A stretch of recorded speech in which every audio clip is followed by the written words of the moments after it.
Last week, much of the tech world was temporarily unhinged by a circus in Cupertino, where a group of aging hipster billionaires unveiled some impressive technology while miming the argot of teenage fandom: incredible, amazing, awesome, etc., and pretending that they were changing the world.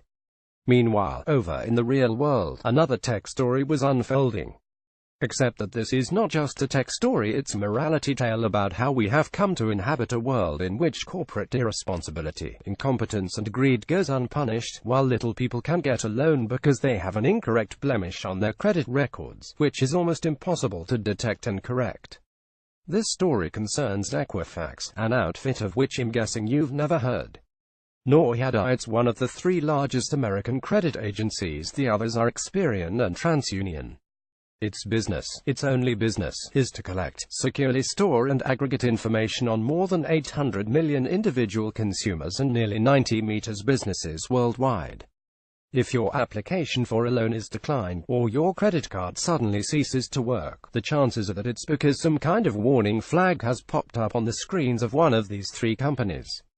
So the personal information that these agencies hold is the most sensitive and potent kind of data there is. Equifax will continue its erratic custody of precious data because it's too important to the US economy to be shut down. You can guess what's coming next. Sometime between mid-May and July, Equifax was hacked via a security flaw in the Apache Struts software that it used to build its web applications. The flaw, which gave hackers an easy way to take control of sensitive sites, had been fixed on the 6th of March, and patches were made available to every organization that used Struts. That meant, as various commentators pointed out, that Equifax IT department had the tools to plug the security hole and 2 months in which to do it. For some reason, they didn't. As a result, the hackers were able to steal the personal information of 143 million Americans. It is the most important financial data available on any citizen: names, dates of birth, social security numbers, home addresses, and in some instances a lot more, including credit card details of more than 200,000 US consumers and some UK consumers. It's everything you need to engage in identity theft on an epic scale. On a scale of 1 to 10 in terms of risk to consumers, said a fraud analyst at consultancy firm Gartner, this is a 10. But wait, there's more. Equifax discovered the breach on the 29th of July, but didn't reveal it publicly until the 7th of September, no doubt because the internal investigation was long and complex. During the period, however, 3 of its senior executives unloaded shares in the company valued at $1.8 million. But this, apparently, was completely coincidental. The poor dears, who included the chief financial officer, were not aware that an intrusion had occurred when they sold their shares.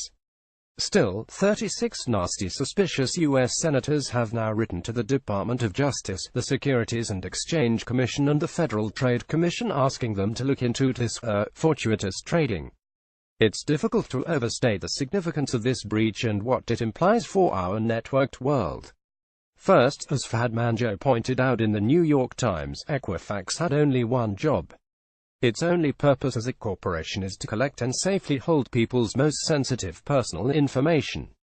Now that it has fallen down so spectacularly on the job, why should it be allowed to keep on doing it? If a bank lost everyone's money, fumes Manjoo, regulators might try to shut down the bank. If an accounting firm kept shoddy books, its licenses to practice accounting could be revoked. Quite so. But you and I know, dear reader, that it won't happen. Equifax may well get a rap over the knuckles from the SEC or the FTC. It may even have to pay a fine. But nobody will go to jail, just as no bankers went to jail for screwing the global economy. Equifax will continue its erratic custody of precious data because it's too important to the US economy to be shut down, and because shuttering it would simply make the other two agencies even bigger and more critical. But if some poor unfortunate forgets to pay a library fine and then discovers that they can get a loan because a check on Equifax database reveals the payment lapse, well, that's just tough. If you want to understand the populist revolt, then this is a good place to start.